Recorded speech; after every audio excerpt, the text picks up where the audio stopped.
During World War II, the Soviets started training dogs, usually Alsatians, to carry explosives on their bodies to enemy tanks and blow them up. At first, dogs were trained to carry supplies, tracking mines, and rescuing people, tasks at which the dogs excelled. But in the early 1930s, Soviets decided it would be a good idea to turn man's best friend into an anti-tank weapon.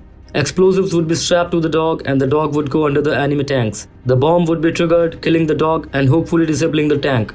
As if ending their life wasn't enough, the dogs were starved and then food was placed under the practice tanks, training them to think that the food was under all the tanks. But the dogs were so ineffective that the Soviet military was accused of simply sacrificing them. But there was an even bigger problem. The dogs had been trained with the Soviet tanks that were diesel powered, while the German tanks were powered by gasoline. And most of the dogs sniffed out diesel of the Soviet tanks and went below them in search of food, blowing the tanks they were trained with and killing the Soviets instead of the Germans. What do you think about the merciless, unsuccessful plan of the Soviets?